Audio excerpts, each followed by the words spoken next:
Hello student, आज हम लोग इलेक्ट्रोकेमिस्ट्री में एक न्यू टॉपिक पढ़ने जा रहे हैं जिसका नाम है कंडक्टेंस ऑफ इलेक्ट्रोलाइटिक सॉल्यूशन। तो हम लोग हेडिंग डालेंगे conductance of electrolytic solution. Heading दीजिए कंडक्टेंस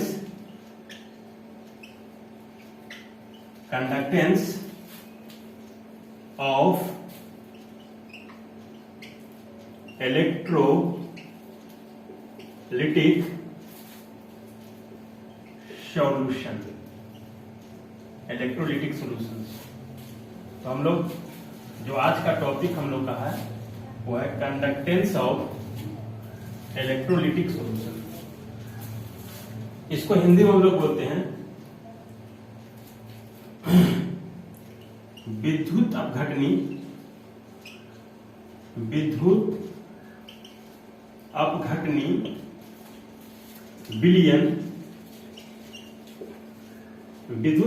विलियन का चालकत्व। विद्युत अपघटनी विलियन का चालकत्व। कंडक्टेंस ऑफ इलेक्ट्रोलिटिक सॉल्यूशन, विद्युत अपघटनी विलियन का चालकत्व। ये हम लोग आज का टॉपिक। देखो इलेक्ट्रोलिटिक सॉल्यूशन जो हम टर्म यहां पर यूज कर रहे हैं, इस इलेक्ट्रोलिटिक सॉल्यूशन कहने का अर्थ मेरा क्या है? इस इलेक्ट्रोलिटिक सॉल्यूशन कहने का अर्थ है इलेक्ट्रोलाइट। कहने का अर्थ क्या है? इलेक्ट्रोलाइट, वैद्युत अपघट्य। तो इस टॉपिक में हम लोग बात करेंगे इस वैद्युत अपघट्य का रेजिस्टेंस के बारे में। इसके रेजिस्टेंस के बारे में समझेंगे कि इसका प्रतिरोध क्या है, वैद्युत अपघट्य का प्रतिरोध क्या है। इसके कंडक्टेंस के बारे में जानना चाहेंगे कि इसका कंडक्टेंस क्या है, चालकत्व क्या है इसका। जानना चाहेंगे इसका स्पेसिफिक कंडक्टेंस के बारे में बात करेंगे। स्पेसिफिक कंडक्टेंस के बारे में बात करेंगे इसके विशिष्ट चालकत्व के बारे में बात करेंगे। इसके मोलर कंडक्टेंस के बारे में बात करेंगे। यही सब चीजों पर हम लोग इस टॉपिक में बात करेंगे। मेनली यहां पर बात करेंगे इलेक्ट्रोलाइट्स के resistance, conductance, specific conductance, molar conductance, gram equivalent conductance इत्यादि का बात करेंगे। लेकिन जब बात आती है रेजिस्टेंस का, कंडक्टेंस का, तो इन सभी टर्मों से हम लोग पहले भी अवगत हो चुके हैं। क्लास 10th में करंट इलेक्ट्रिसिटी चैप्टर में हम लोग इस टर्मों से हम लोग क्या हो सकते हैं, अवगत हो चुके हैं कि रेजिस्टेंस क्या है, कंडक्टेंस क्या है। लेकिन वहां पर जो हम लोग पढ़ रहे थे, करंट इलेक्ट्रिसिटी चैप्टर में पढ़ते हैं, तो वहां पर क्या हम लोग पढ़ते हैं? वहां पर एक वायर में पढ़ते हैं, एक तार में पढ़ते हैं हम लोग। लेकिन हम लोग ये जो पढ़ रहे हैं इलेक्ट्रोलिटिक सॉल्यूशंस पढ़ रहे हैं, उसमें तार में नहीं पढ़ना। यहां पर सारा कुछ डिस्कशन करना है किसके अंदर? इलेक्ट्रोलाइट्स के अंदर। किसके अंदर डिस्कशन करना है? इलेक्ट्रोलाइट्स के अंदर डिस्कशन करना है इन सभी चीजों के बारे में। तो ये बेसिक डिफरेंस आपको समझ में आनी चाहिए कि हम लोग रेजिस्टेंस आखिर डिस्कशन कर रहे हैं तो वायर में कर रहे हैं, इलेक्ट्रोलाइट्स में कर रहे हैं। तो यहां पर हम लोग जो डिस्कशन करेंगे वो इलेक्ट्रोलाइट्स में डिस्कशन करेंगे। फिजिक्स वाला टॉपिक यहां पर नहीं चल रही है। फिजिक्स में डिस्कशन किया जाता है एक वायर में कंडक्टेंस, रेजिस्टेंस वगैरह का डिस्कशन करते हैं। लेकिन हमको इस पार्टिकुलर टॉपिक में हमको डिस्कशन करना है कि एक इलेक्ट्रोलाइट है, उसके भीतर क्या रेजिस्टेंस है, उसका रेजिस्टेंस क्या है, कैसे डिफाइन करेंगे, उसका कंडक्टेंस कैसे डिफाइन करेंगे, उसका स्पेसिफिक कंडक्टेंस कैसे डिफाइन करेंगे, उसका मोलर कंडक्टेंस कैसे डिफाइन करेंगे, उसकी रेसिस्टिविटी कैसे डिफाइन करेंगे। वो सारा का सारा टॉपिक इसमें डिस्कशन होगा। ठीक है, तो सबसे पहले तो हम लोग यही देखना चाहेंगे, दोनों में अंतर समझेंगे कि इलेक्ट्रोलिटिक कंडक्टर और मेटालिक कंडक्टर में क्या अंतर है। बेसिकली इलेक्ट्रोलाइट्स भी क्या है? इलेक्ट्रोलाइट्स भी एक तरह का क्या है? कंडक्टर है। इलेक्ट्रोलाइट्स भी एक तरह का क्या है? कंडक्टर है। लेकिन ये मेटालिक कंडक्टर, इलेक्ट्रोलिटिक कंडक्टर से क्या ये कंडक्टर कैसे डिफरेंस है दोनों में, है ना? एक हो गया जो वायर्स में चलेंगे उसको हम लोग कहेंगे मेटालिक कंडक्टर। उसको क्या कहेंगे? मेटालिक कंडक्टर बोलेंगे, मेटालिक कंडक्टर। और दूसरा चीज एक हो गया कौन? इलेक्ट्रोलिटिक कंडक्टर हो गया, इलेक्ट्रोलिटिक कंडक्टर हो गया। तो फर्स्ट ऑफ ऑल हम इन दोनों में डिफरेंट जानना चाहेंगे कि मेटालिक कंडक्टर और इलेक्ट्रोलिटिक कंडक्टर में डिफरेंट क्या है, धात्विक चालकता और विद्युत अपघटनी चालकता में क्या अंतर है। तो सबसे पहले हम लोग इसी टॉपिक को उठाएंगे और इसी पर बात करेंगे इस टॉपिक में कि क्या डिफरेंस है मेटालिक कंडक्टर में और इलेक्ट्रोलिटिक कंडक्टर में। तो समझ में आ गया कि टॉपिक में हम लोग बात किस पर करेंगे। इलेक्ट्रोलाइटिक सॉल्यूशन का मतलब क्या हो गया, इलेक्ट्रोलाइट्स, और इलेक्ट्रोलाइट्स में कहीं हम बात करेंगे रेजिस्टेंस, कंडक्टेंस वगैरह का। वायर की बात यहां पर हम लोग नहीं करेंगे। तो सबसे पहला हम लोग डिस्कशन करेंगे कि क्या डिफरेंस है मेटालिक कंडक्टर और इलेक्ट्रोलिटिक कंडक्टर। बेसिकली इलेक्ट्रोलाइट्स की क्या चीज है, एक कंडक्टर है ना। तो हेडिंग दीजिए कंडक्टर, और हम लोग समझेंगे कि इलेक्ट्रोलिटिक कंडक्टर जो है कैसे मेटालिक कंडक्टर से क्या है, अलग है।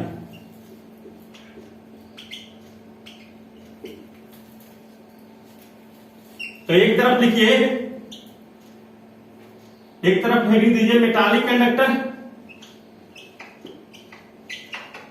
Metallic conductor. दूसरे तरफ हेडिंग दीजिए आप लोग इलेक्ट्रोलिटिक कंडक्टर, इलेक्ट्रोलिटिक कंडक्टर लिखे डैश दीजिए। तो मेटालिक कंडक्टर, जिसको हिंदी में हम लोग बोलेंगे धात्विक चालकता, और इसको बोलेंगे वैद्युत अपघटनी चालकता। तो हम लोग दोनों में बेसिक डिफरेंस सबसे पहले समझेंगे कि क्या दोनों में बेसिक डिफरेंस है।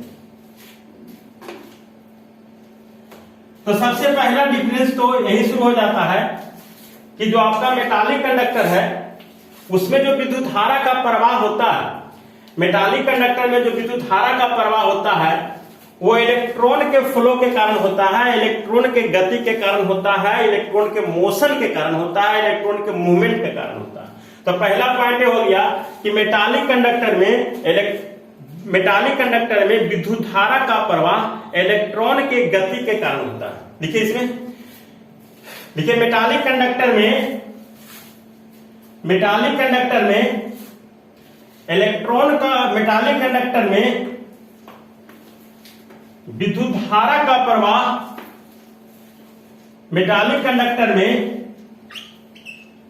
विद्युत धारा का प्रवाह इलेक्ट्रॉन के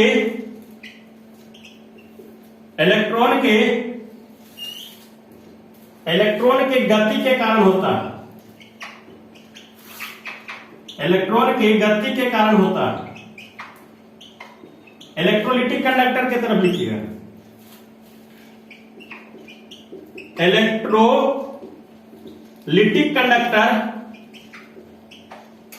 इलेक्ट्रोलिटिक कंडक्टर में विद्युत धारा का प्रवाह आयन के गमन के कारण, आयन के मोशन के कारण, है ना, आयन के गमन के कारण होता है ना, आयन के गमन के कारण होता है। तो इसमें विद्युत धारा का प्रवाह किसके हुआ, इलेक्ट्रॉन के गति के कारण। इसमें विद्युत धारा का प्रवाह, इसमें विद्युत धारा का प्रवाह इलेक्ट्रॉन के गति के कारण, इलेक्ट्रॉन के गति के कारण होता है, इलेक्ट्रॉन के गति के कारण होता है। इसमें विद्युत धारा का प्रवाह, है ना, इसमें विद्युत धारा का प्रवाह आयन, धन आयन और ऋण आयन के प्रवाह के कारण होता है, आयन के प्रवाह के कारण होता है, आयन के फ्लो के कारण होता है। पहला डिफरेंस ही समझना है, बहुत वाइटल डिफरेंस है। इसमें जो होता है आयन के मोशन के कारण विद्युत धारा का प्रवाह होता है, किसमें, इलेक्ट्रोलिटिक कंडक्टर में। लेकिन इसमें किसके कारण होता है, इसमें विद्युत धारा का प्रवाह इलेक्ट्रॉन के गति के कारण। दूसरा पॉइंट समझिए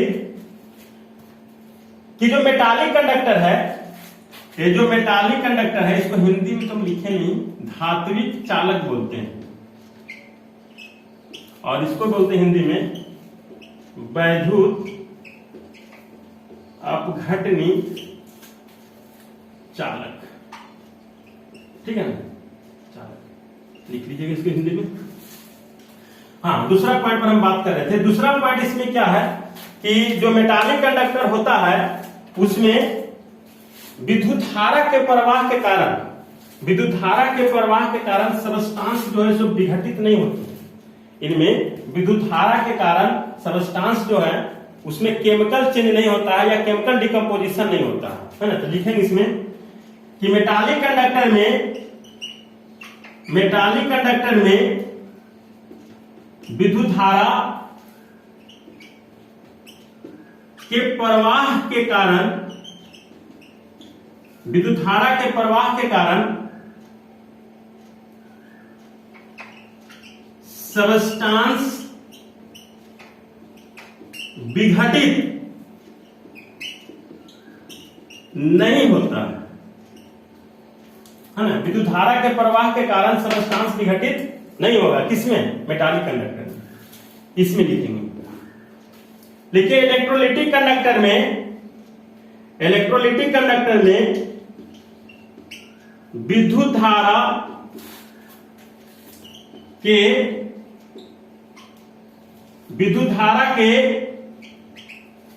प्रवाह के कारण, विद्युत धारा के प्रवाह के कारण सबस्टांस आयन में विघटित हो जाता है ना। इसमें जो सबस्टांस है तो किससे विघटित हो जाएगा? आयनों में टूट जाएंगे, आयन्स में टूट जाएंगे। किसमें? इलेक्ट्रोलिटिक कंडक्टर में। लेकिन मेटालिक कंडक्टर में वैसी कोई बात नहीं है। इसमें विद्युत धारा प्रवाह करिएगा तो सबस्टांस विघटित नहीं होता है। केमिकल डिकम्पोजिशन करने पर सबस्टांस टूटता नहीं है, कि विद्युत धारा प्रवाहित करने पर इसमें केमिकल डिकम्पोजिशन नहीं होता है, और इसमें विद्युत धारा प्रवाहित करने पर क्या होता है? केमिकल डिकम्पोजिशन होता है।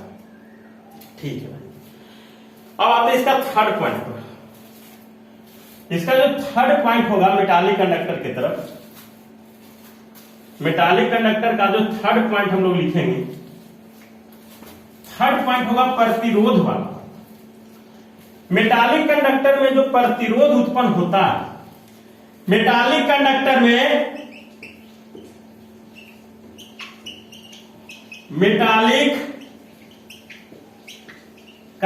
में प्रतिरोध, रेजिस्टेंस, प्रतिरोध कार्नेल के कारण होता है। मेटालिक कंडक्टर में प्रतिरोध कार्नेल से टक्कर, कार्नेल से टक्कर कोलिजन, कार्नेल से क्या होगा? कोलिजन होगा। कार्नेल से कोलिजन होता है, जिसके कारण क्या होगा? वहां पर क्या उत्पन्न होगा? कार्नेल से कोलिजन के कारण उसमें जो होगा प्रतिरोध उत्पन्न होगा। कार्नेल से इलेक्ट्रॉन जाके क्या करेगा? कोलाइड करेगा, और उसमें क्या उत्पन्न होगा? प्रतिरोध उत्पन्न होगा। तो मेटालिक कंडक्टर में प्रतिरोध कार्नेल से टक्कर के कारण होता, टक्कर के कारण, कार्नेल से टक्कर के कारण होता। कैसे क्या होता? क्या कार्नेल है भाई? कार्नेल क्या है? तो आप बेसिक क्लास में जानते होंगे, बचपन में 10th क्लास में कार्नेल के बारे में। देखो, मान लिया कि कोई वायर, कॉपर वायर ले लिए हम, तो ये सब उसके क्या है? उसके आइटम्स है, उसके आइटम्स है। तो मान लिया सपोज यहां से इलेक्ट्रॉन निकल गया, तो इलेक्ट्रॉन निकलने से ये जो आइटम्स है वो कैसा हो जाएगा? धनावेशित हो जाएगा। इलेक्ट्रॉन यहां से इजेक्ट हुआ, इलेक्ट्रॉन यहां से निकला, तो ये जो आइटम्स है वो कैसा हो जाएगा?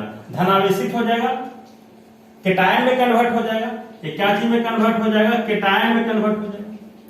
इसी को इसी को हम लोग क्या बोलते हैं, कार्नेल बोलते हैं। इसी को क्या बोलेंगे, कार्नेल बोलेंगे। इसी को क्या बोलेंगे, कार्नेल बोलेंगे। तो मान लिया कि इलेक्ट्रॉन इस डायरेक्शन में मोशन कर रहा, तो जब इलेक्ट्रॉन जो है मोशन करेगा तो ये जो धनावेशित जो कार्नियल्स हैं, जो कैटायंस है, उसमें क्या करेगा, इलेक्ट्रॉन स्ट्राइक करेगा। इलेक्ट्रॉन स्ट्राइक करेगा, उसके इलेक्ट्रॉन के रास्ते में क्या उत्पन्न कर रहा है, कार्नियल क्या कर रहा है, रुकावट उत्पन्न कर रहा है ना। तो यहां पर इसमें मेटालिक कंडक्टर में जो प्रतिरोध उत्पन्न होता है, किसके कारण उत्पन्न होता है, कार्नियल के कारण होता है। जबकि इलेक्ट्रोलाइटिक कंडक्टर में जो प्रतिरोध उत्पन्न होता है उनके बीच में इंटर आयोनिक इंटरेक्शन के कारण होता है ना। तो इसमें लिखिए, इलेक्ट्रोलिटिक कंडक्टर में, इलेक्ट्रोलिटिक कंडक्टर में प्रतिरोध, इलेक्ट्रोलिटिक कंडक्टर में प्रतिरोध, रेजिस्टेंस जिसको हम बोलेंगे इंग्लिश में, इलेक्ट्रोलिटिक कंडक्टर में प्रतिरोध inter ionic इंटरआयोनिक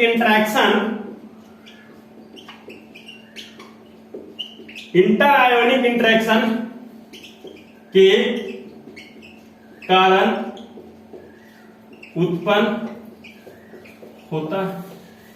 inter ionic interaction के कारण उत्पन्न होता है।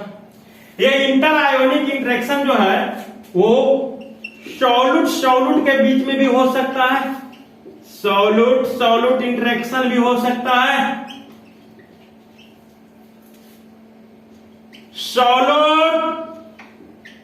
सॉल्वेंट इंटरेक्शन भी हो सकता है, और सॉल्वेंट इंटरेक्शन भी हो सकता है ना। तो इलेक्ट्रोलिटिक कंडक्टर में जो प्रतिरोध उत्पन्न होता है इंटर आयोनिक इंटरेक्शन के कारण होता है। किसमें, इलेक्ट्रोलिटिक कंडक्टर में। ये इंटर आयोनिक इंटरेक्शन जो होता है वो सॉल्यूट के बीच में भी हो सकता है, सॉल्वेंट के बीच में भी हो सकता है, सॉल्वेंट के बीच में हो सकता है। जैसे मान लीजिए सॉल्यूट के बीच की हम बात करते हैं कि अगर हम बात करें मोल्टेन NaCl, तो NaCl टूट के देगा Na+ और Cl-। जब विद्युत धारा प्रवाहित करेंगे तो ये Na+ किसकी तरफ भागेगा, ये भागेगा कैथोड की ओर जाएगा, और Cl- किसकी तरफ जाएगा, एनोड की ओर जाएगा, Cl- एनोड की ओर जाएगा। लेकिन इनके बीच में भी तो आपस में इंटरेक्शन फोर्स लग रहा है ना, इनके बीच में भी आपस में इंटरेक्शन फोर्स लग रहा है, जो क्या करेगा, रेजिस्टेंस का काम करेगा, प्रतिरोध का काम करेगा। तो इनमें जो रेजिस्टेंस उत्पन्न होता है ये किन कारण से उत्पन्न होगा, एक होगा सॉल्यूट इंटरेक्शन के कारण, सॉल्वेंट इंटरेक्शन के कारण, सॉल्वेंट इंटरेक्शन के कारण इनमें क्या होता है, प्रतिरोध उत्पन्न होता है। तो मेटालिक कंडक्टर में प्रतिरोध कार्नियल के कारण होता है, लेकिन इसमें जो इंटरेक्शन होते हैं, प्रतिरोध उत्पन्न जो होता है इंटर आयोनिक इंटरेक्शन के कारण होता है। 4th नंबर पॉइंट चलते हैं हम लोग। चौथा नंबर पॉइंट है कि अगर टेम्परेचर को बढ़ाएंगे तो इसका रेजिस्टेंस जो होता है इंक्रीज करता है। टेम्परेचर को अगर इंक्रीज करेंगे तो मेटालिक कंडक्टर का रेजिस्टेंस जो है, और रेजिस्टेंस का वैल्यू क्या करेगा, इंक्रीज करेगा, इसका प्रतिरोध इंक्रीज करेगा। क्योंकि जितना ज्यादा टेम्परेचर देंगे मेटल से इलेक्ट्रॉन उतना ज्यादा निकलेगा, उतना ज्यादा कार्नियल, जहां से इलेक्ट्रॉन इजेक्ट हुआ कार्नियल बना, उसके मोशंस में क्या होगा, इलेक्ट्रॉन्स के मोशन में क्या होगा, वो रुकावट पैदा करेगा। तो इसमें टेम्परेचर बढ़ाने से क्या होगा, रेजिस्टेंस बढ़ेगा। जबकि इसमें टेम्परेचर को बढ़ाने से इसका जो रेजिस्टेंस होता है, इसका जो प्रतिरोध होता है, सो क्या होता है, घटता है। देखिए टेम्परेचर को बढ़ाएगा तो उसके इंटर आयोनिक इंटरेक्शन फोर्स जो है सो कमजोर हो जाएगा, जिसके कारण क्या होगा कि उसमें रुकावट कम उत्पन्न होगी, है ना। तो यहां हम बोल सकते हैं कि इसमें टेम्परेचर को बढ़ाने से क्या होता है, रेजिस्टेंस कमता है, और इसमें टेम्परेचर बढ़ाने से रेजिस्टेंस क्या होता है, बढ़ता है। तो ये चीजें आपको बोर्ड परीक्षा में पूछा जाता है कि क्या डिफरेंस है मेटालिक कंडक्टर में और इलेक्ट्रोलिटिक कंडक्टर में। तो आप यहां तक लिख सकते हैं, और इसमें और क्या 4 पॉइंट काफी है ना। तो मेटालिक कंडक्टर और इलेक्ट्रोलिटिक कंडक्टर में ये डिफरेंस है। अब हम लोग बात करेंगे कुछ बेसिक टर्म का, कुछ बेसिक टर्म का हम लोग बात करेंगे इस चैप्टर में, रिलेटेड टू इलेक्ट्रोलाइट्स। इलेक्ट्रोलाइट्स से संबंधित कुछ बेसिक बात हम लोग चर्चा करेंगे। इलेक्ट्रोलाइट्स से संबंधित हम लोग कुछ बेसिक बात करेंगे, जैसे कि रेजिस्टेंस क्या है भाई, रेजिस्टिविटी क्या है भाई, और कंडक्टेंस। अब समझ शुरू हो रहा है, समझिए एक तरह से। तो हम लोग हेडिंग देंगे basic terms, basic terms. Basic terms में सबसे पहला हम लोग पढ़ेंगे रेजिस्टेंस के बारे में, रेजिस्टेंस के बारे में, जिसको हम लोग बोलते हैं प्रतिरोध।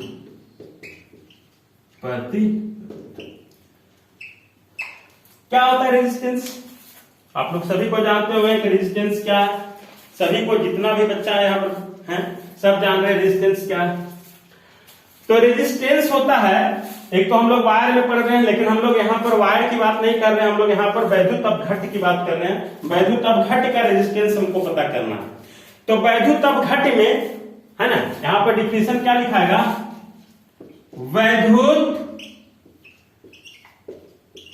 अपघट्ट में, वैद्युत अपघट्ट में आवेश के प्रवाह, आवेश के प्रवाह में उत्पन्न, आवेश के प्रवाह में उत्पन्न रुकावट को, आवेश के प्रवाह में उत्पन्न रुकावट को, आवेश के प्रवाह में उत्पन्न रुकावट को प्रतिरोध, प्रतिरोध कहते हैं। आवेश के प्रवाह में उत्पन्न रुकावट को हम लोग क्या कहेंगे, प्रतिरोध कहेंगे। तो वैद्युत अपघट्ट में आवेश के प्रवाह में उत्पन्न रुकावट को, है ना, आवेश के प्रवाह, चार्ज के फ्लो में जो रुकावट होता है, उसी को हम लोग क्या कहते हैं, प्रतिरोध कहते हैं।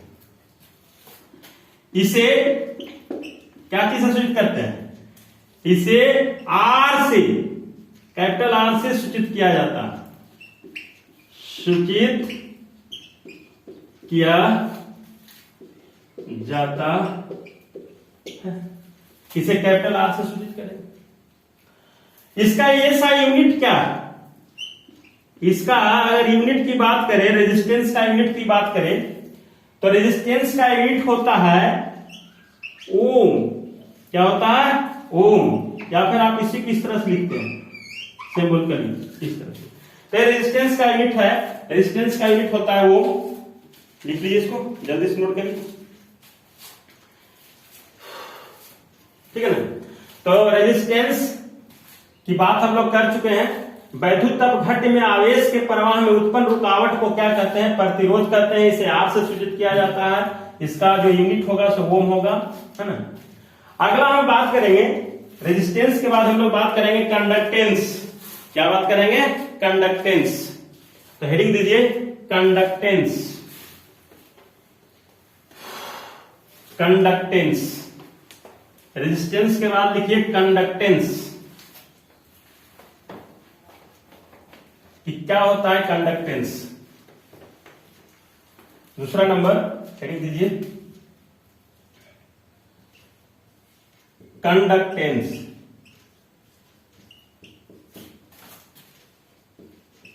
हिंदी में क्या बोलते हैं, चालकत्व ना, कंडक्टेंस। ठीक है, परीक्षा में पूछता है ये कि चालकत्व किसे कहते हैं, बोर्ड परीक्षा में तो बराबर पूछता है। कंडक्टेंस क्या, तो प्रतिरोध के व्युत्क्रम को, प्रतिरोध के उल्टा को, प्रतिरोध के उल्टा को हम लोग क्या बोलेंगे, कंडक्टेंस बोलेंगे। प्रतिरोध के व्युत्क्रम को हम लोग चालकत्व कहते हैं। इसे सी से सूचित किया जाता है। तो प्रतिरोध के व्युत्क्रम को, प्रतिरोध के व्युत्क्रम को क्या कहते हैं, चालकत्व कहते हैं। लिखिए डिफिनेशन, प्रतिरोध के व्युत्क्रम को, प्रतिरोध के व्युत्क्रम को, प्रतिरोध के व्युत्क्रम को चालकत्व कहते हैं। प्रतिरोध के व्युत्क्रम को चालकत्व कहते हैं। इसे C से सूचित किया जाता है। इसे C से सूचित किया जाता है। तो देखो बेटा, यहां पर चालकत्व बराबर हम क्या लिखेंगे? चालकत्व को सूचित करेंगे किससे? C से। तो चालकत्व क्या होगा? प्रतिरोध के व्युत्क्रम को चालकत्व कहेंगे। तो कंडक्टेंस बराबर क्या हो जाएगा? 1/R, है ना। तो चालकत्व हो जाएगा प्रतिरोध के उल्टा, या इसी को हम सीधे लिखेंगे C बराबर क्या लिखेंगे? 1/R। अब हम बात करते हैं इसका SI यूनिट। इसका यूनिट क्या होगा? इसका इकाई क्या होगा? देखो, हम लोग प्रतिरोध का इकाई जानते हैं। प्रतिरोध का अगर इकाई जान लेंगे तो कंडक्टेंस का भी इकाई हम लोग क्या कर लेंगे? पता कर लेंगे। तो इसका अगर यूनिट की हम बात करेंगे, इसका अगर इकाई की बात करेंगे, तो प्रतिरोध का इकाई होता है ओम, तो ओम इनवर्स। तो इसका यूनिट क्या हो जाएगा? Ohm inverse. ओम इनवर्स ऐसे लिखेंगे, या फिर हम क्या लिखेंगे? इस तरह से लिखेंगे ओम इनवर्स, या फिर हम क्या इसको लिखेंगे?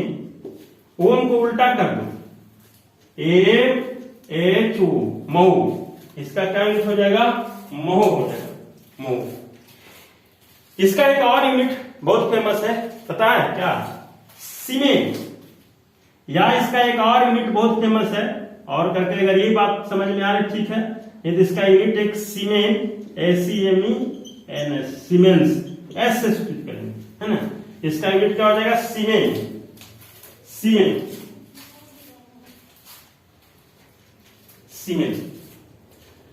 तो ये चालकत्व हमारा खत्म हुआ कि चालकत्व किसे कहते हैं। तो प्रतिरोध के उल्टा को चालकत्व कहते हैं। C बराबर 1/R। अगर इसकी यूनिट की बात करें तो ओम इनवर्स या फिर महो, और इसका यूनिट ये वाला याद रखिएगा सीमेंस, इसको एस से सूचित करते हैं, है ना, सीमेंस। तो रेजिस्टेंस और कंडक्टेंस में आपको कोई दिक्कत नहीं है। अब हम लोग बात करेंगे नेक्स्ट, जिसका नाम है स्पेसिफिक रेजिस्टेंस, विशिष्ट प्रतिरोध या रेसिस्टिविटी, जिसको हम बोलते हैं प्रतिरोधकता। क्या बोलते हैं? प्रतिरोधकता। तो थर्ड नंबर दीजिए, specific resistance. Specific resistance, specific resistance विशिष्ट प्रतिरोध, विशिष्ट प्रतिरोध, या इसको हम बोलेंगे, और इसको बोलेंगे रेसिस्टिविटी। रेसिस्टिविटी, इसको हिंदी बोलेंगे प्रतिरोधकता। प्रतिरोधकता समझ रहे बाबू? है, तो इस पर हम लोग डिस्कशन करेंगे कि क्या है रेसिस्टिविटी और प्रतिरोधकता क्या है। स्पेसिफिक रेजिस्टेंस और रेसिस्टिविटी, प्रतिरोधकता भी आई है। ये भी देखिए क्या होता है। देखो, सबसे पहले यहां से कोरिलेशन हम करते हैं, एक मेटालिक कंडक्टर से कोरिलेट करके इसको। जैसे मान लिया कि हमारे पास एक मेटालिक कंडक्टर है, एक मेटालिक कंडक्टर है जिसका लेंथ कितना है? L, जिसका लेंथ ये है, और इसका जो क्रॉस सेक्शनल एरिया होगा, अनुप्रस्थ काट का क्षेत्रफल मान लिया क्या है? 1, है ना। इसका अनुप्रस्थ काट का क्षेत्रफल क्या है? ये मेटालिक कंडक्टर की बात है। यहां पर हमको मेटालिक की बात नहीं करना, हमको यहाँ इलेक्ट्रोलाइट्स की बात करना है। तो अगर इसको कोरिलेट करते हैं इलेक्ट्रोलाइट्स से, तो हम लोग पहले इस पर बात कर लेते हैं। तो हम लोग फिजिक्स में जानते हैं कि R जो है वो डायरेक्टली प्रोपोर्शनल टू किसका होता है? रेजिस्टेंस जो होता है वो डायरेक्टली प्रोपोर्शनल टू किसका होगा? लेंथ का, है ना। तो R डायरेक्टली प्रोपोर्शनल टू होता है L, और R इनवर्सली प्रोपोर्शनल टू होता है 1/A का। A का इनवर्सली प्रोपोर्शनल होता है, ये एरिया ऑफ क्रॉस सेक्शन है। कुछ ऐसा इसमें हम करते हैं जो हम लोग को पढ़ना है, उसमें बात करें आप। इलेक्ट्रोलाइटिक कंडक्टेंस की बात करेंगे। मान लिया कि एक इलेक्ट्रोड ये है और एक इलेक्ट्रोड ये है। अगर इसका क्रॉस सेक्शनल एरिया इस इलेक्ट्रोड का, ये क्या है, इलेक्ट्रोड है, इसका क्रॉस सेक्शनल एरिया ये मान लिया और इनके बीच की दूरी को हम लोग एल मान लिए। इनके बीच की दूरी को हम लोग क्या मान लिए, एल मान लिए। तो यहां पर जो एल होगा, ये एल होगा दो इलेक्ट्रोडों के बीच की दूरी। यहां पर जो एल हो जाएगा तो क्या हो जाएगा, दो इलेक्ट्रोडों की बीच की दूरी हो जाएगा और ए क्या हो जाएगा, area of cross sectional of electrode. Electrode के अनुप्रस्थ काट का क्या हो जाएगा, क्षेत्रफल हो जाएगा। हमको इससे नहीं बात करना, इससे बात करना कि मान लिया कि सब वैल्यू सब घट इसमें डाला हुआ है। तो समीकरण एक और दो से हम क्या रिजल्ट निकालेंगे, समीकरण एक तथा दो से, समीकरण एक तथा दो से आर डायरेक्टली प्रोपोर्शनल होगा एल बटा किसका हो जाएगा, ए का। आर सीधा समानुपाती किसका हो जाएगा, आर डायरेक्टली प्रोपोर्शनल टू हो जाएगा एल बाई ए का। अब देखो क्या करते हैं, अब इस प्रोपोर्शनल साइन जो है, समानुपाती का जो चिन्ह है, उसको हटाने के लिए कांस्टेंट यूज करते हैं। तो आर बराबर rho into L by A, R बराबर rho into L by A. इस रो को, ये रो यहां पर क्या, एक स्थिरांक है, एक स्थिरांक है, एक स्थिरांक है जिसे क्या हम बोलेंगे, जिसे बोलेंगे विशिष्ट प्रतिरोध, जिसे विशिष्ट प्रतिरोध या प्रतिरोधकता कहेंगे, है ना। एल एक समानुपाती स्थिरांक है, रो एक क्या है, यहां पर रो एक समानुपाती स्थिरांक है, जिसे रो एक समानुपाती स्थिरांक है जिसे विशिष्ट प्रतिरोध, विशिष्ट प्रतिरोध या प्रतिरोधकता कहते हैं। तो इसी को बाबू कहेंगे हम लोग क्या, प्रतिरोधकता कहेंगे या विशिष्ट प्रतिरोध कहेंगे। किसको, रो को बोलेंगे। रो क्या है यहां पर, विशिष्ट प्रतिरोध। अगर सिर्फ और सिर्फ रो के बारे में हम बात करेंगे तो यहां से एक इक्वेशन निकाल सकते हैं, रो बराबर क्या लिख सकते हैं, आर इंटू ए बटा ए। रो बराबर क्या लिख सकते हैं, आर इंटू ए बटा एल। रो बराबर क्या लिख सकते हैं, R into A by L लिख सकते हैं, है ना। नहीं लिख सकते हैं, देखिए इसको इधर भेजिएगा ना, ये और नीचे आ जाएगा ये, तो रो बराबर आ जाएगा आर इंटू ए बाई। तो इस चीज को ध्यान रखना है। इससे हम देखो कंक्लूड करेंगे कि रिजल्ट अभी हम क्या निकाले, अभी हम निकाले आर बराबर रो इंटू एल बाई ए, जहां एल क्या है, दो इलेक्ट्रोडों के बीच की दूरी, और ए क्या है, area of cross section electrode का। या फिर हम क्या बोल रहे हैं, रो बराबर क्या बोल रहे हैं, आर इंटू ए बटा एल। अब देखो मामला समझो।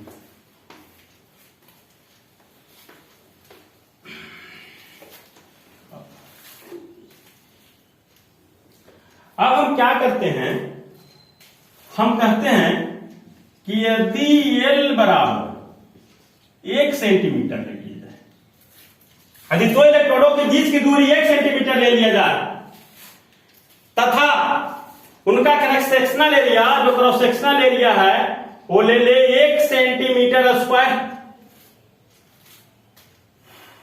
तो वॉल्यूम क्या होगा, तो आयतन क्या होगा, आयतन होगा लेंथ इंटू ए, लेंथ इंटू क्या हो जाएगा, एरिया। वॉल्यूम जो होगा, ए वॉल्यूम जो होगा एल क्रॉस ए हो जाएगा, लेंथ इंटू एरिया हो जाएगा, इंटू एरिया हो जाएगा। एल क्या है 1 सेंटीमीटर, एरिया कितना है 1 सेंटीमीटर स्क्वायर। तो जो वॉल्यूम निकल के आया वो कितना आया, 1 सेंटीमीटर क्यूब आया रे बाबू, कितना आया 1 सेंटीमीटर क्यूब आया। हम क्या कर रहे हैं, हम कह रहे हैं, मान लो देखो यहां पर, मान लो कि एक इलेक्ट्रोड ए है,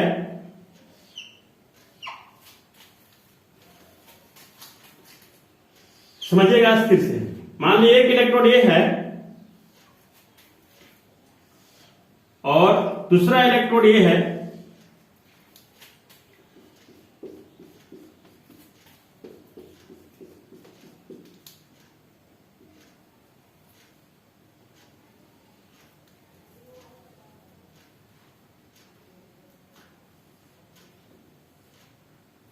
ठीक है।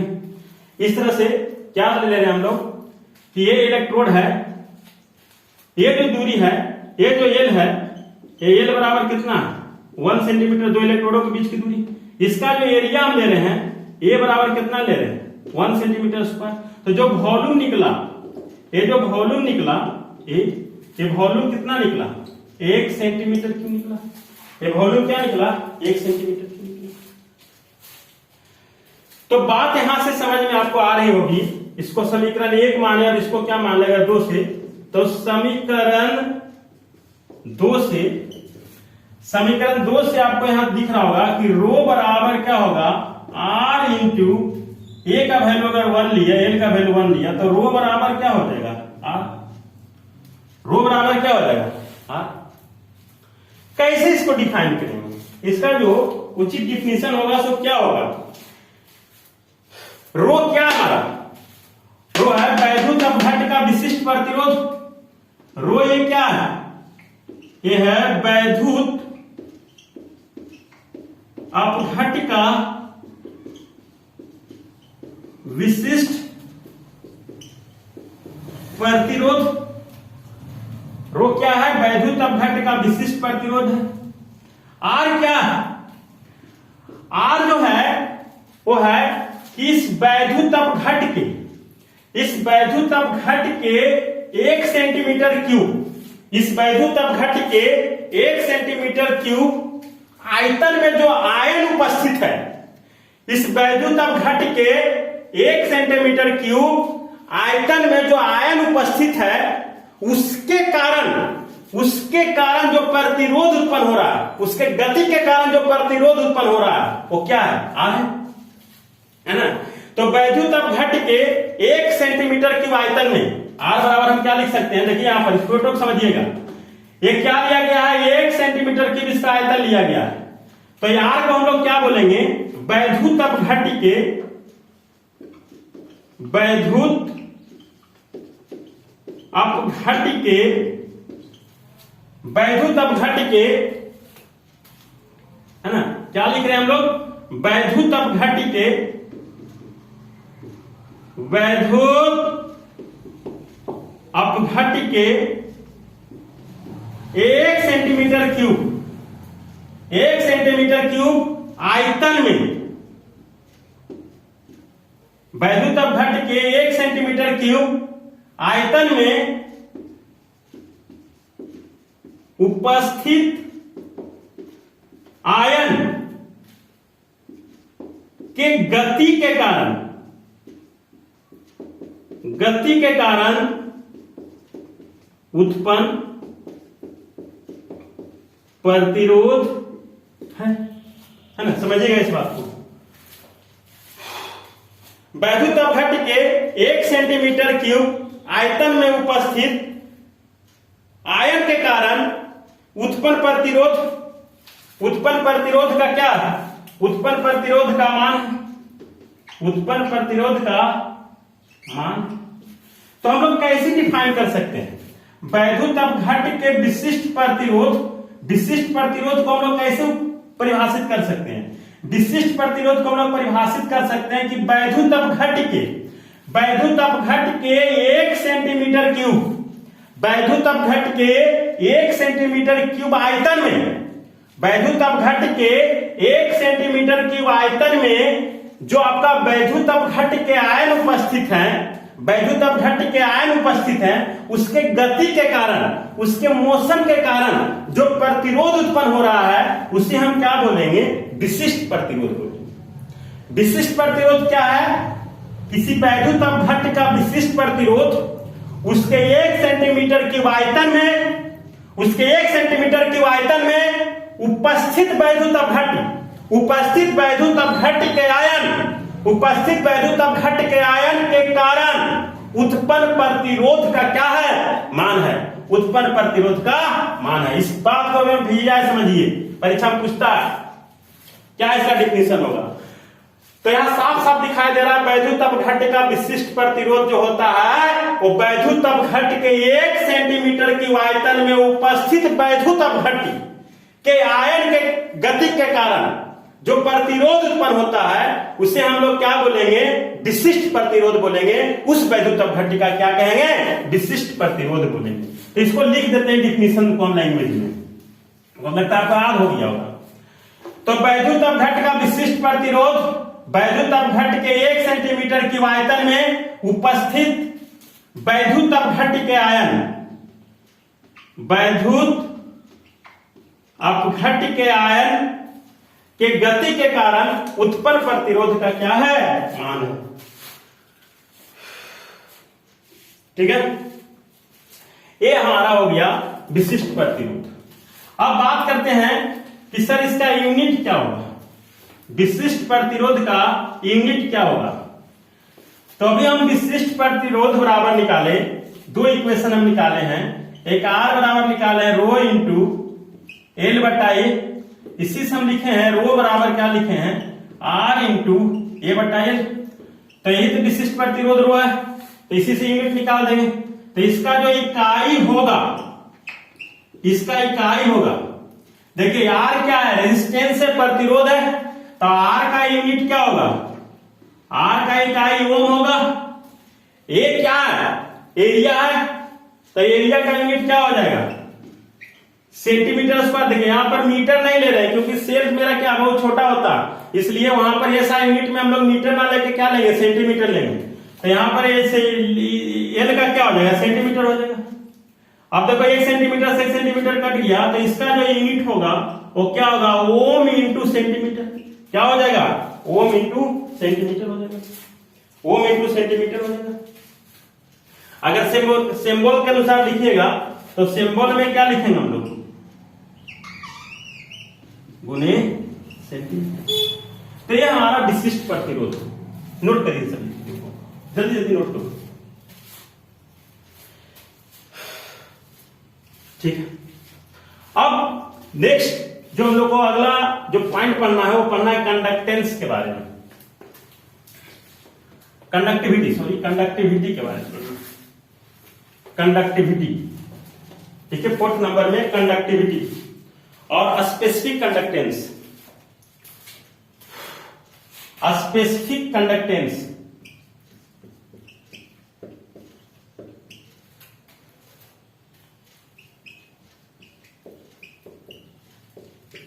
स्पेसिफिक कंडक्टेंस और इसी को हम बोलेंगे कंडक्टिविटी।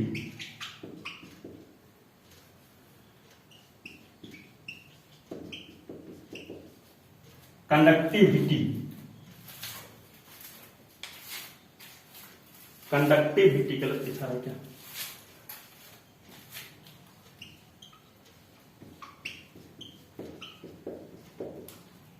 कंडक्टिविटी है ना। स्पेसिफिक कंडक्टेंस और कंडक्टिविटी।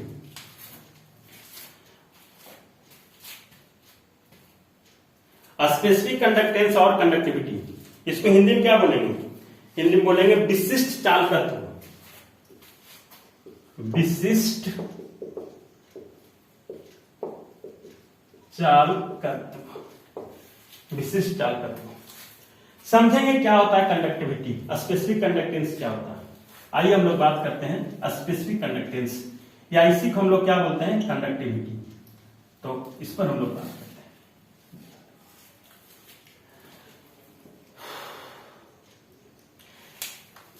अभी हम बात किए रेसिस्टिविटी, बात किए प्रतिरोधकता, बात किए। तो प्रतिरोधकता का जो व्युत्क्रम होता है उसे हम लोग क्या बोलते हैं, स्पेसिफिक कंडक्टेंस बोलते हैं। तो प्रतिरोधकता के व्युत्क्रम को लिखिए, प्रतिरोधकता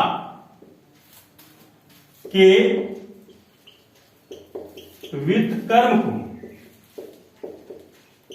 प्रतिरोधकता के व्युत्क्रम को विशिष्ट चालकत्व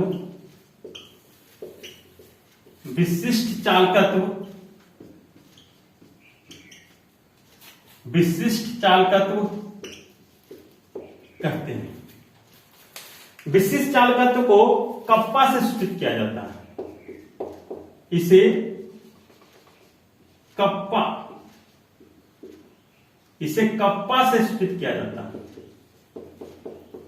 इसे कप्पा से सूचित किया जाता है।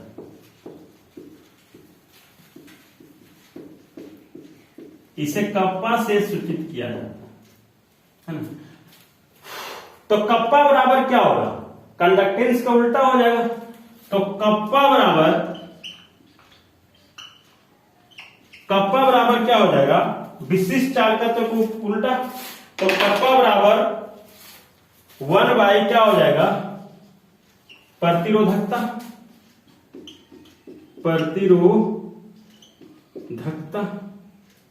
रो या स्पेसिफिक रेजिस्टेंस, विशिष्ट प्रतिरोध, है ना। तो कप्पा बराबर कंडक्टेंस बराबर हो गया 1 बाई रो। रो को हम लोग क्या लिखते हैं? रो बराबर लिखते हैं R इंटू ए बटा एल। R इंटू क्या लिखेंगे? ए बटा एल लिखते हैं। रो बराबर क्या लिखते हैं? R इंटू ए बटा एल लिखते हैं। अब इसको आप उलट दीजिए, इसको लिख सकते हैं 1 by R into L by A. 1 by R into क्या लिख सकते हैं? L by. देखिए 1 बाई आर प्रतिरोध के उल्टा। प्रतिरोध के उल्टा को हम क्या बोले थे? कंडक्टेंस बोले थे, शुरुआती बताएं। तो प्रतिरोध के उल्टा को हम बोलते हैं कंडक्टेंस, और एल बाई ए को हम बोलते हैं सेल कांस्टेंट। क्या बोलते हैं? सेल कांस्टेंट बोलते हैं, सेल स्थिरांक, बताएंगे आगे। तो इसको क्या हम लिख सकते हैं? सेल कांस्टेंट लिखेंगे। सेल कांस्टेंट लिखेंगे। इसको क्या लिखेंगे? Cell constant. तो C इंटू सेल कांस्टेंट। अब इसको लिख सकते हैं C इंटू जी स्टार। क्या लिखेंगे? जी स्टार, है ना। तो कप्पा बराबर आया कंडक्टेंस इंटू जी स्टार। जी स्टार किसको निरूपित करता है? सेल कांस्टेंट को निरूपित करता है। किसको निरूपित करेगा? सेल कांस्टेंट को निरूपित करेगा। तो यहां से हम लोग लिखेंगे कि कप्पा बराबर आया, कप्पा विशिष्ट चालकत्व बराबर आया हमारा 1 बाई आर इंटू एल बटा ए, है ना। 1 बाई आर को हम लोग क्या बोलेंगे? कंडक्टेंस बोलेंगे, और एल बाई ए को क्या बोलेंगे? सेल कांस्टेंट बोलेंगे। इसी को कप्पा सूचित किया जाता है, विशिष्ट प्रतिरोध, ठीक है ना। अब सी हो गया। सेल कांस्टेंट को हम लोग लिखते हैं जी स्टार। क्या लिखते हैं? जी स्टार। तो कप्पा बराबर आया क्या? सी इंटू जी स्टार। नोट करिए इस बात को, नोट करो जल्दी, नोट करो जल्दी से, नोट कर लिया। चलो अब यहां से इसका डिफिनेशन को हम निकालते हैं। देखो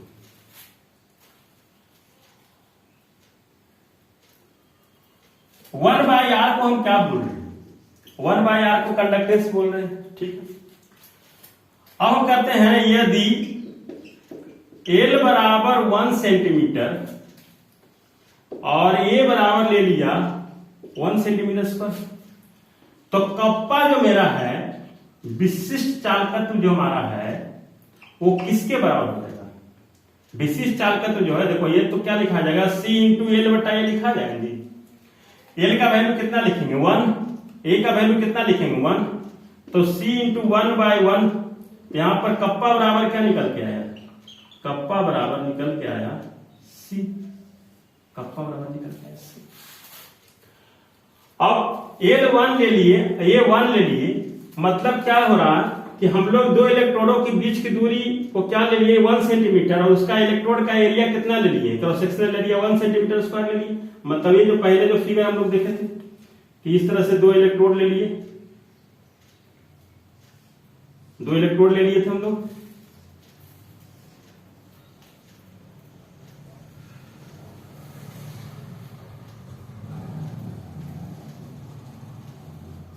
है ना। इनके बीच का दूरी कितना था, इनके बीच का दूरी ये है और इसका एरिया ए बराबर कितना है 1 सेंटीमीटर स्क्वायर। तो ये जो वॉल्यूम निकल के आ रहा था वॉल्यूम वो क्या हो रहा है 1 सेंटीमीटर क्यूब। कैसे डिफाइन करेंगे कप्पा को, कप्पा को डिफाइन कैसे करेंगे, कप्पा को डिफाइन करेंगे हम लोग कि 1 सेंटीमीटर क्यूब, 1 सेंटीमीटर क्यूब वैद्युत अपघट्य में, 1 सेंटीमीटर क्यूब वैद्युत अपघट्य में, 1 सेंटीमीटर क्यूब आयतन के वैद्युत अपघट्य में कप्पा बराबर क्या हो जाएगा, कप्पा बराबर हो जाएगा, डिफाइन करेंगे 1 सेंटीमीटर क्यूब आयतन के वैद्युत अपघट्य। 1 सेंटीमीटर क्यूब यहां देख लीजिए, यहां जो ये आयतन ले रहे हैं कितना ले रहे हैं 1 सेंटीमीटर क्यूब ले रहे हैं। तो 1 सेंटीमीटर क्यूब वैद्युत अपघट्य में, 1 सेंटीमीटर क्यूब आयतन के वैद्युत अपघट्य में उपस्थित आयन में, उपस्थित आयन के कारण जो चालकत्व उत्पन्न होगा, उपस्थित आयन के कारण जो चालकत्व उत्पन्न होगा, उपस्थित आयन के द्वारा उत्पन्न विशिष्ट चालकत्व को, उत्पन्न विशिष्ट चालकत्व को, है ना, 1 सेंटीमीटर क्यूब आयतन के वैद्युत अपघट्य में उपस्थित आयन, उपस्थित आयन के द्वारा उत्पन्न कंडक्टेंस को, है ना, 1 सेंटीमीटर क्यूब देखें यहां पर 1 सेंटीमीटर क्यूब आयतन के वैद्युत अपघट्य में उपस्थित आयन के कारण, उपस्थित आयन के कारण उत्पन्न कंडक्टेंस, सी क्या है कंडक्टेंस को विशिष्ट चालकत्व को क्या कहेंगे, को विशिष्ट चालकत्व, विशिष्ट चालकत्व, specific conductance, specific conductance, specific conductance ये क्या है विशिष्ट चालकत्व है। तो 1 सेंटीमीटर क्यूब आयतन के वैद्युत अपघट्य, 1 सेंटीमीटर क्यूब आयतन के या 1 सेंटीमीटर क्यूब वैद्युत अपघट्य है ना, 1 सेंटीमीटर आयतन के वैद्युत अपघट्य में उपस्थित आयन, जो आयन उपस्थित रहेगा उसके कारण जो कंडक्टेंस उत्पन्न होगी, उसके कारण जो कंडक्टेंस उत्पन्न होगा उसे हम लोग क्या कहेंगे, स्पेसिफिक कंडक्टेंस कहेंगे, विशिष्ट चालकत्व कहेंगे। तो 1 सेंटीमीटर क्यूब आयतन के वैद्युत अपघट्य में उपस्थित आयन के कारण जो कंडक्टेंस उत्पन्न होता है उसे हम क्या कहेंगे, विशिष्ट चालकत्व कहेंगे। नोट करिए जल्दी से, नोट करो फटाफट। अब अगर हम बात करते हैं इसका यूनिट का, यूनिट का,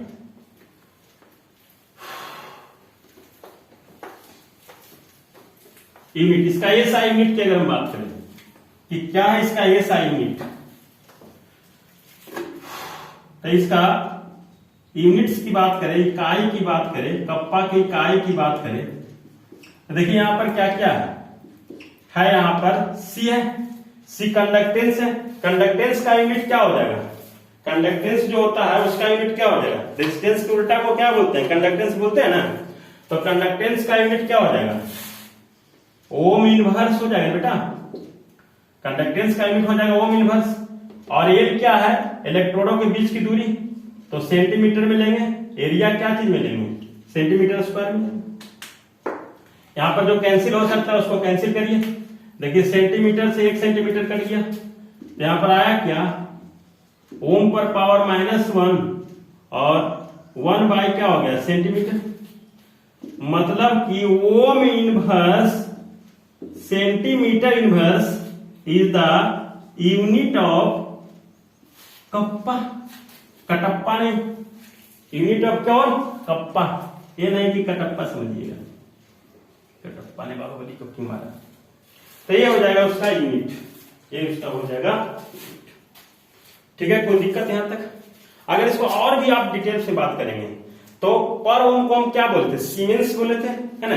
तो सीमेंस पर सेंटीमीटर, सीमेंस सेंटीमीटर पर इनवर्स हो जाएगा। इसको और ऐसे भी लिख सकते हैं, सीमेन सेंटीमीटर स्क्वायर है ना। तो दोनों यूनिट को आप क्या करेंगे, अच्छी तरीके से याद रखेंगे। तो ये हमारा हो गया स्पेसिफिक कंडक्टेंस, नोट किया जाए। अब हम लोग बात करेंगे मोलर कंडक्टेंस, मोलर चालकत्व की बात करेंगे हम लोग। ठीक है, सब डिफिनेशन थोड़ा अजीब अजीब है बेटा, तो ध्यान से पढ़ोगे तब याद होगा। तो इसको रट जाए बैठ के तो संभव नहीं, तो समझ के आप कीजिए आ जाएगा।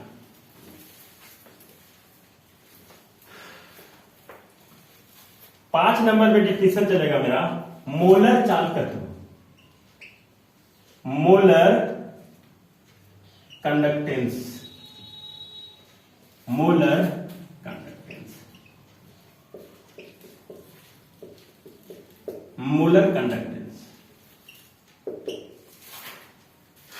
इसको क्या बोलेंगे हिंदी में, मोलर चालकत्व बोलेंगे। क्या बोलेंगे इसको, मोलर चालकत्व। इसको सूचित करते हैं लैम्डा एम से, भी लिखिए लैम्डा एम, देखिए ये भी लैम्डा एम है, इसको सूचित करते हैं लैम्डा एम से। मोलर क्या होता है मोलर चालकत्व, क्या होता है, कैसे डिफाइन करोगे? तो इसका डिफिनेशन हो जाएगा कि वैद्युत अपघट्य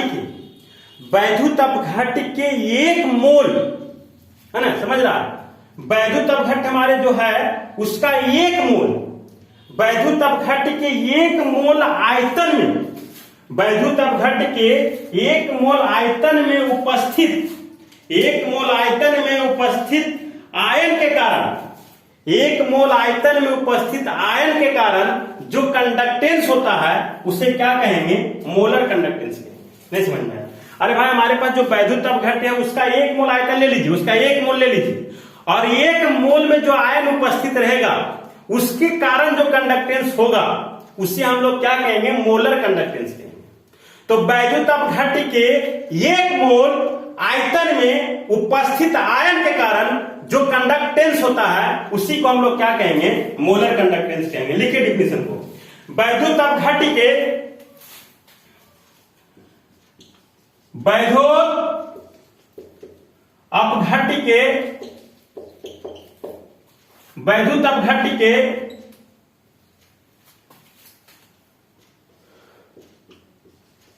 वैद्युत अपघट्य के 1 मोल, वैद्युत अपघट्य के 1 मोल आयतन, वैद्युत अपघट्य के 1 मोल आयतन, 1 मोल आयतन में उपस्थित, वैद्युत अपघट्य के 1 मोल आयतन में उपस्थित आयन के कारण उत्पन्न चालकत्व, कंडक्टेंस को मोलर चालकत्व कहते हैं। हमारे पास जो वैद्युत अपघट्य है, यहां पर समझिएगा बात को, धोखा नहीं खाइए, हमारे पास जो वैद्युत अपघट्य है उसका आप 1 मोल आयतन ले लीजिए, 1 मोल आयतन उसका लिए, जैसे मान लिया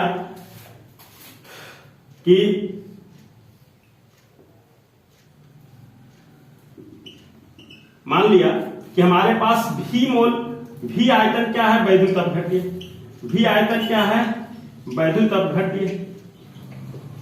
अब इस V आयतन से हम कितना निकाल रहे हैं, 1 मोल निकाल लिए, वापस 1 मोल निकाल लिए। अब इस 1 मोल में जो आयन उपस्थित होंगे, इस 1 मोल में जो आयन उपस्थित होगा उसके कारण जो चालकत्व उत्पन्न होगा उसे क्या कहेंगे, मोलर चालकत्व कहेंगे। हमारे पास मान लिया कि V आयतन का वैद्युत अपघट्य है, उससे हमने क्या कर दिया, 1 मोल वैद्युत अपघट्य को ले लिया, उसके उसमें जो आयंस उपस्थित हो गए उसके कारण जो चालकत्व उत्पन्न होगा उसे हम लोग क्या कहेंगे, मोलक चालकत्व कहेंगे। इसे लैम्डा एम से सूचित किया जाता है। लिखिए इसे लैम्डा एम से सूचित किया जाता है। इसे क्या से सूचित करेंगे, लैम्डा एम। तो लैम्डा एम का फॉर्मूला क्या बनेगा, लैम्डा एम बराबर होगा कंडक्टेंस चालकत्व गुने क्या होगा, वॉल्यूम। वॉल्यूम मतलब ये वॉल्यूम में कितना मोल कंटेंस होगा, which contains 1 mole of electrolytes, which contains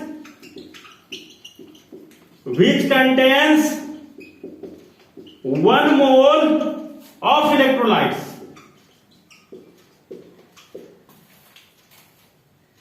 एक मोल वैद्युत अपघट्य का आयतन लिए, है ना। तो V बराबर क्या होगा, C इंटू V होगा, जहां भी आयतन क्या ले रहे हैं, 1 मोल वैद्युत अपघट्य का आयतन ले रहे हैं, C इंटू V वॉल्यूम हो जाएगा। अब C क्या है, C यहां पर कंडक्टेंस है, V क्या है, वॉल्यूम है। अब देखो यहां पर बात करो, देखो यहां मोलर कंडक्टेंस, तो मोलारिटी की अगर हम बात करेंगे, मोलारिटी क्या होता है, number of moles of solute present in per litre of the solution, present in per litre of the solution. यहां जो वॉल्यूम लेते हैं हम क्या चीज में लेते हैं, लीटर में लेते हैं। यहां पर कितना मोल की बात कर रहे हैं, 1 मोल की बात कर रहे हैं, तो number of mole of solute की जगह पर कितना ले लेंगे, 1/n बराबर 1 लेंगे। तो m बराबर कितना मिलेगा, 1/v मिलेगा। ये v क्या चीज में है, लीटर में है, इसलिए v बराबर क्या लिख सकते हैं, 1/m लिख सकते हैं। लेकिन अभी भी v क्या चीज में, लीटर में। लेकिन ये जो वॉल्यूम लिया गया है वो क्या चीज में है, सेंटीमीटर क्यूब में, सेंटीमीटर क्यूब में लिया गया। तो इसको सेंटीमीटर क्यूब में लिया गया या मिलीलीटर में बदल दीजिए। तो इसको अगर हम सेंटीमीटर क्यूब में बदलेंगे, अभी ये क्या चीज में है, लीटर में, अगर इसको हम सेंटीमीटर क्यूब में बदलेंगे या हम बोले मिलीलीटर में बदलेंगे, तो मोलारिटी में 1000 से क्या करना पड़ेगा, मल्टीप्लाई करना पड़ेगा। 1000 से क्या करना पड़ेगा, मल्टीप्लाई करना पड़ेगा। तो इसको हम लिखेंगे C इंटू और V के जगह पर क्या लिखेंगे, 1000 बटा क्या, m, 1000 बटा m। तो C इंटू 1000 बटा m क्या हो जाएगा, फॉर्मूला हो जाएगा। तो लैम्डा m बराबर क्या हो जाएगा, लैम्डा m बराबर हो जाएगा,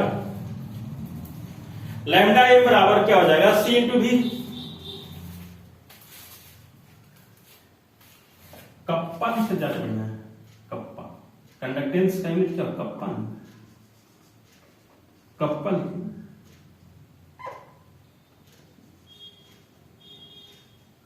कप्पा इंटू क्या हो जाएगा, C, आप वहां पर गलत हो गया था, कप्पा लिखेंगे वहां पर, मोलर चालकत्व होने की बात करें तो यहां पर कप्पा लिखेंगे, ये हो जाएगा कप्पा। तो लैम्डा m बराबर क्या हो जाएगा, कप्पा इंटू 1000 बटा m। तो वैद्युत अपघट्य के 1 मोल आयतन में उपस्थित आयन के कारण उत्पन्न चालकत्व को कंडक्टेंस को मोलर चालकत्व कहते हैं। नोट करिए जल्दी से इसको,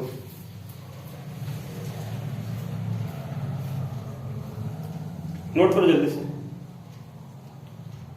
अगर अब इसका यूनिट की अगर हम बात करते हैं, अगर इसका यूनिट की हम बात करें तो क्या होगा इसका यूनिट,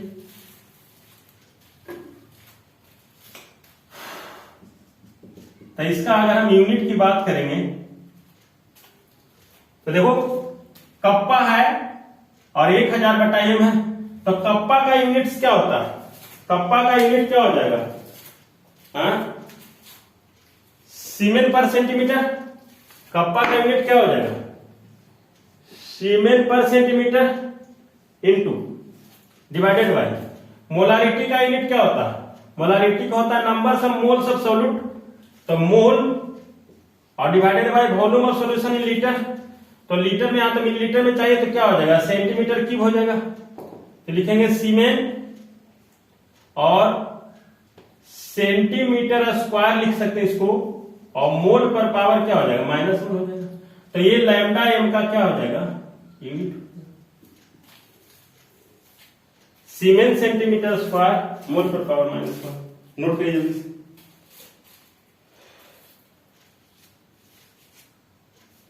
जल्दी से नोट करो।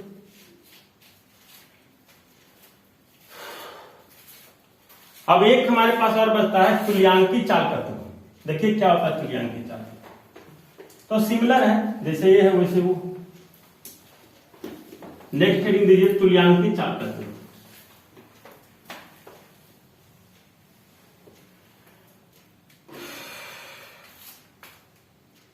सिक्स नंबर,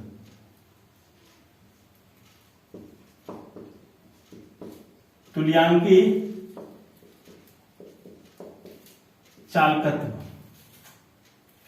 तुल्यांकी चालकत्व इसको क्या बोलेंगे, इक्विवेलेंट कंडक्टेंस। इसको इंग्लिश में क्या बोलेंगे, इक्विवेलेंट कंडक्टेंस। Equivalent conductance. देखिए जहां उसमें हम बात कर रहे थे 1 मोल में, तो इसमें हम क्या बात करेंगे, 1 ग्राम इक्विवेलेंट। तो 1 ग्राम इक्विवेलेंट वैद्युत अपघट्य है ना, जो हमारे पास वैद्युत अपघट्य है, आप उसका क्या कर दीजिए, 1 ग्राम इक्विवेलेंट ले लीजिए।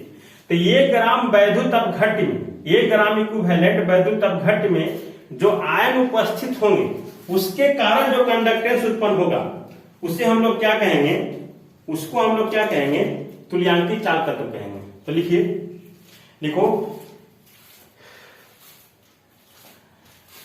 वैद्युत अपघट्य के, वैद्युत अपघट्य के 1 ग्राम, वैद्युत अपघट्य के 1 ग्राम इक्विवेलेंट, 1 ग्राम इक्विवेलेंट आयतन में उपस्थित, 1 ग्राम इक्विवेलेंट आयतन में उपस्थित, वैद्युत अपघट्य के 1 ग्राम इक्विवेलेंट आयतन में उपस्थित आयन के कारण, आयन के कारण उत्पन्न चालकत्व को,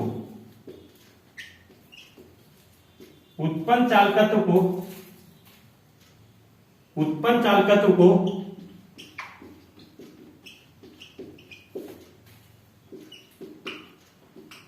तुल्यांकी, तुल्यांकी चालकत्व, तुल्यांकी चालकत्व कहते हैं। नोट करिए जल्दी से इसको। वैद्युत अपघट्य के 1 ग्राम इक्विवेलेंट आयन में उपस्थित है ना, तुल्यांकी चालकत्व कहते हैं। नोट किए। अब इसका फॉर्मूला क्या बनेगा, इसे लैम्डा इक्विवेलेंट से सूचित किया जाता है। ये भी लिख लो, इसे लैम्डा इक्यू से सूचित किया जाता है, इसे लैम्डा इक्यू से सूचित किया जाता है। तो लैम्डा इक्विवेलेंट बराबर क्या फॉर्मूला निकलेगा, नोट करिए पहले। इसे लैम्डा इक्विवेलेंट से सूचित किया जाता है, सिमिलर है मोलर कंडक्टेंस जैसा।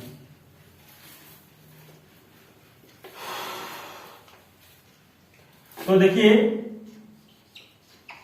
लैम्डा इक्विवेलेंट बराबर क्या लिखेंगे,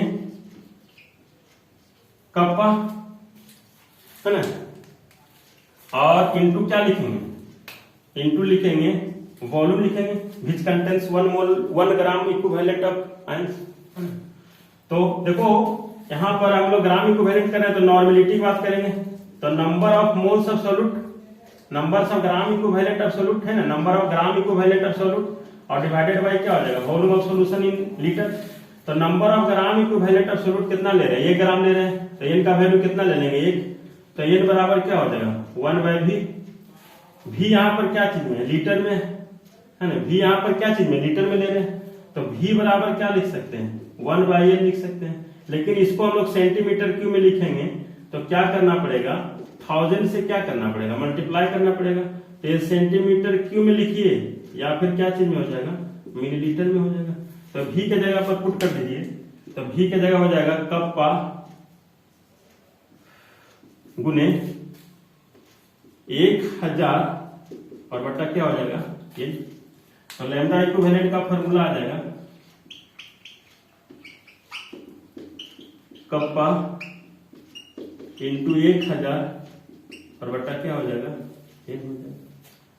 अगर हम यूनिट की बात करते हैं तो यूनिट भी आप सिंपल निकाल सकते हैं। कप्पा का यूनिट क्या हो जाएगा, सीमेंस पर सेंटीमीटर, और नॉर्मेलिटी का यूनिट क्या हो जाएगा, है ना। तो ग्राम इक्विवेलेंट लिख सकते हैं, इसका सिंपली निकल जाएगा इसका। तो इस तरह से हम लोग क्या करते हैं, यहां तक इसका बात खत्म करते हैं। अब इसमें एक है सेल स्थिरांक। इसमें क्या है, सेल स्थिरांक। तो एक नोट करके लिखिए, सेल स्थिरांक लिख के दे दीजिए। हम पहले भी एक बात किए थे, अभी भी बात कर रहे हैं उस पर।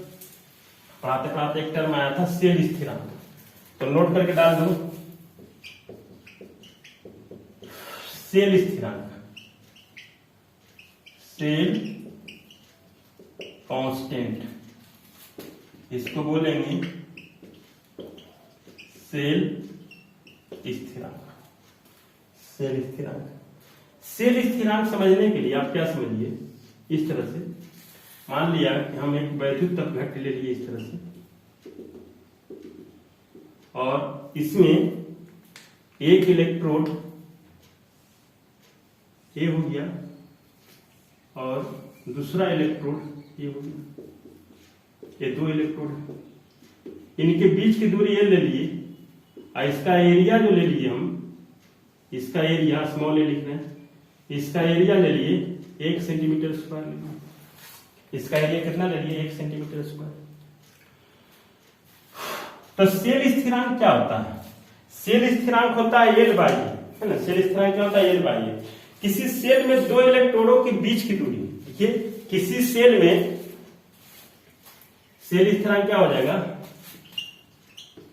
किसी सेल में दो इलेक्ट्रोडों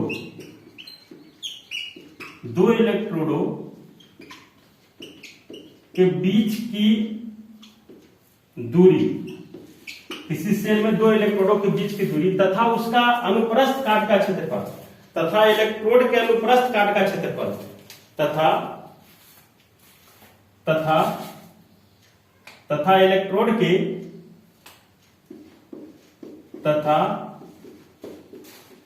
इलेक्ट्रोड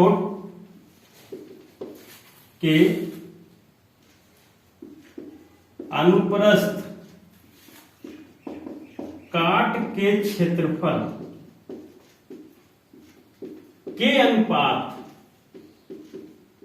के अनुपात को सेल स्थिरांक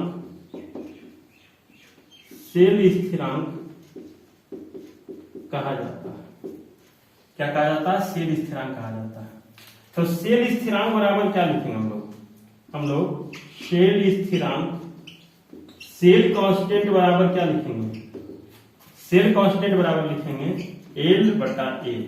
दो इलेक्ट्रोडों के बीच की दूरी, ये क्या है, इलेक्ट्रोड, तो दो इलेक्ट्रोड के बीच की दूरी क्या है, एल है, और उसका क्रॉस सेक्शनल एरिया कितना है, ये। तो सेल स्थिरांक क्या हो जाएगा, एल बटा ए, दो इलेक्ट्रोडों के बीच की दूरी तथा उसके अनुप्रस्थ काट के क्षेत्रफल के अनुपात हम लोग क्या कहते हैं, सेल स्थिरांक बोलते हैं। एल बाई ए को क्या बोलेंगे, सेल स्थिरांक, सेल कांस्टेंट बोलेंगे। तो आई थिंक आपको समझ में आया होगा ये टॉपिक। थोड़ा सा डिफिनीशन इसका आपको ध्यान से समझने की जरूरत है, परीक्षा में पूछता है डिफिनीशंस, ठीक है ना। तो आई थिंक आपको समझ में आया होगा।